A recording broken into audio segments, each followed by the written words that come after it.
नमस्कार दोस्तों, स्वागत है आपका स्टेनो गुरुजी यूट्यूब चैनल में। दोस्तों आज के वीडियो हम लोग प्रैक्टिस करने वाले हैं रामधारी गुप्ता के खंड 2 की एक्सरसाइज का यहाँ पे अभ्यास करने वाले, जो कि 80 शब्द प्रति मिनट की स्पीड से रहेगा।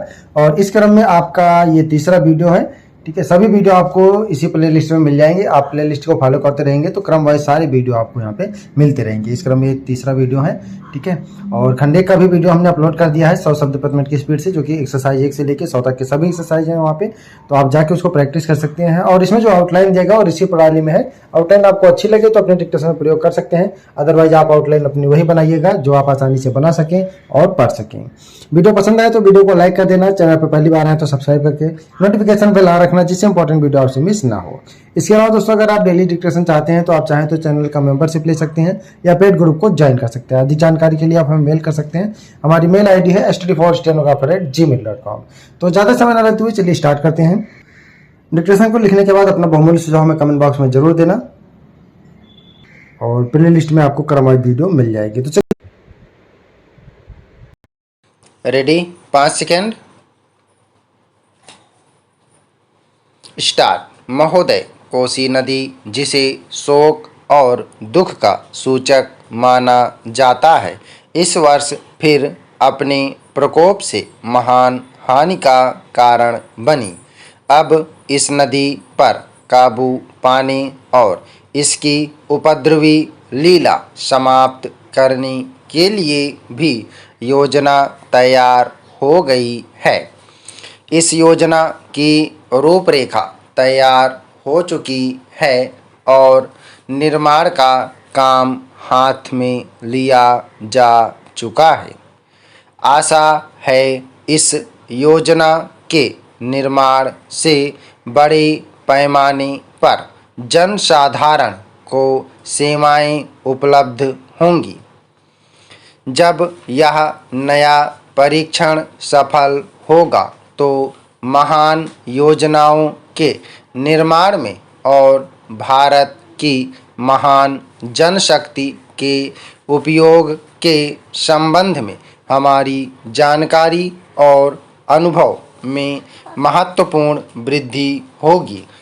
औद्योगिकरण के क्षेत्र में उन्नति, उत्पादन में और अधिक वृद्धि और भारत की प्रति व्यक्ति आय में वृद्धि विचाराधीन वर्ष की कुछ महत्वपूर्ण बातें हैं। औद्योगिकरण के साथ ही रोजगार के क्षेत्र को विस्तृत करने के प्रयत्न भी बराबर जारी हैं।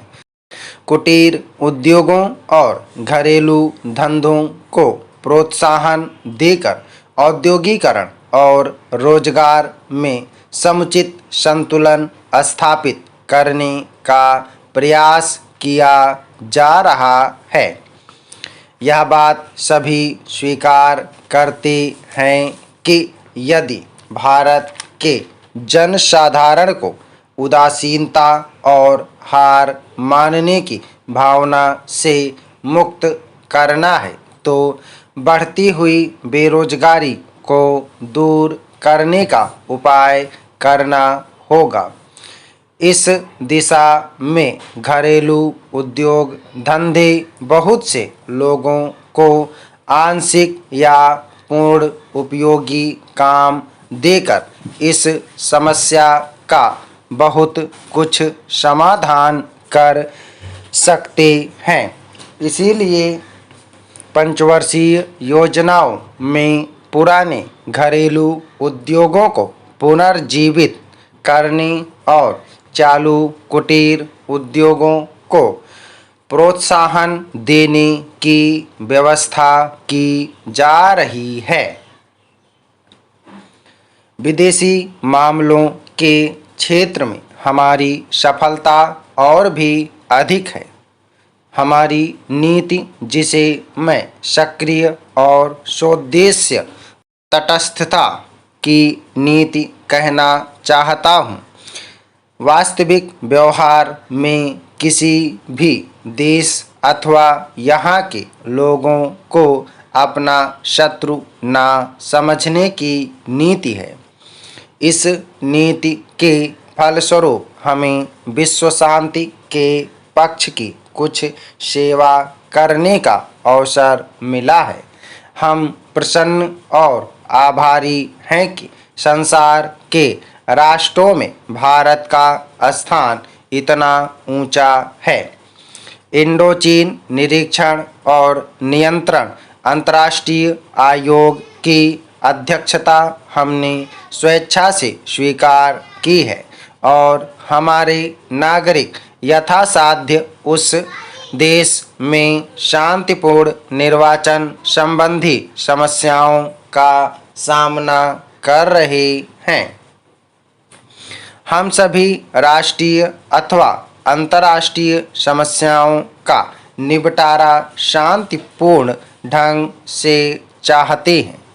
मुझे बहुत प्रसन्नता है कि भारत में फ्रांसीसी बस्तियों की समस्या शांति और सद्भाव के वातावरण में सुलझ सकी है।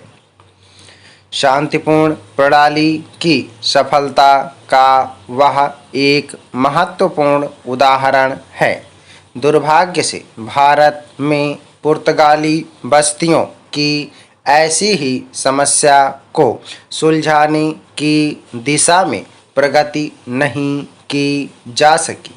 मैं आशा करता हूँ कि पुर्तगाल इन बस्तियों में रहने वाले लोगों के स्वाधीनता के अधिकार को स्वीकार करेगा और फ्रांस और ब्रिटेन की सरकारों का अनुसरण करेगा।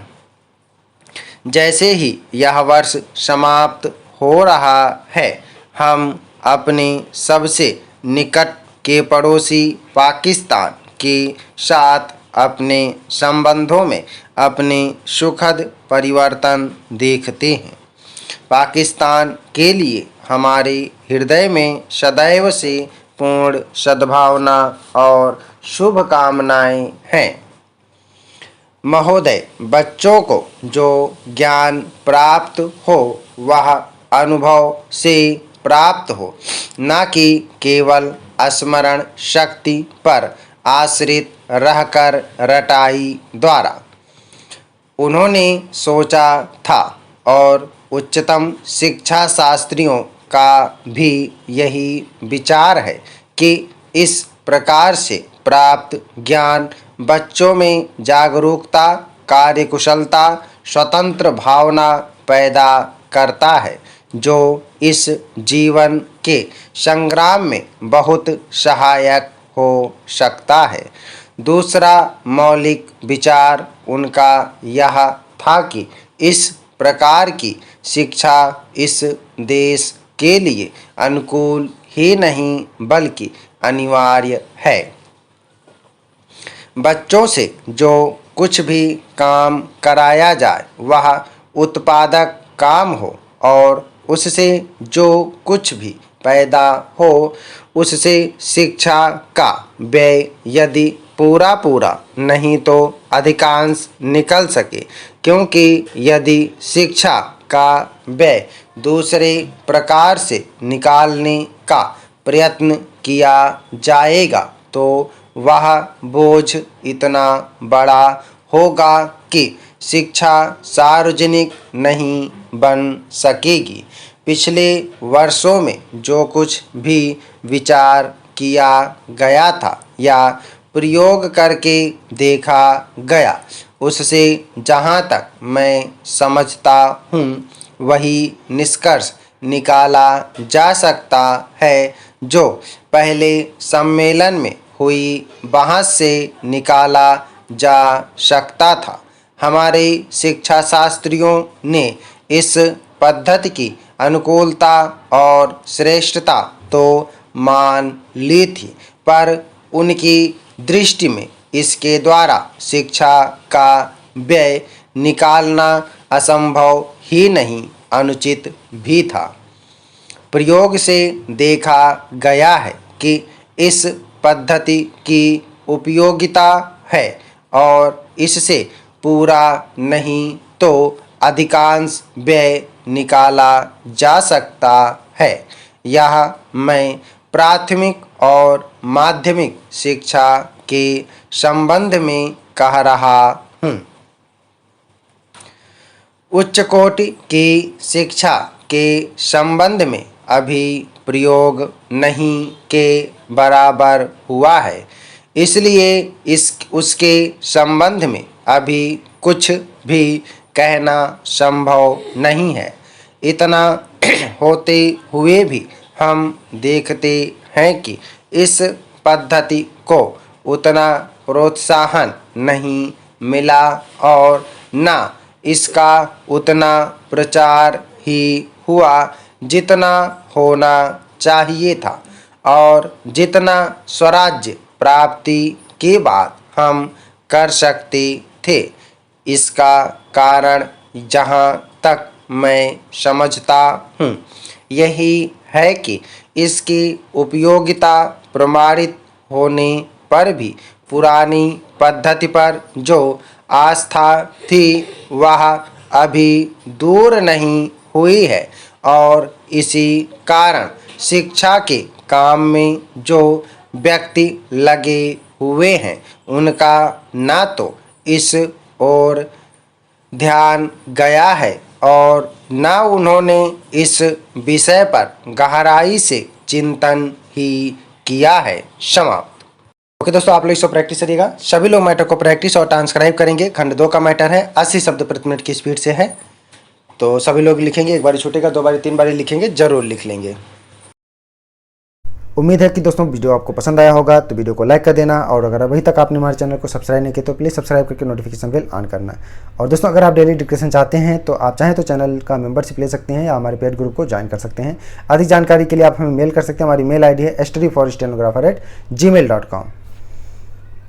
अपना बहुमूल्य सुझाव हमें कमेंट बॉक्स में जरूर देना। वीडियो को पूरा देखने के लिए बहुत बहुत धन्यवाद। Thanks for watching. जय हिंद, जय भारत।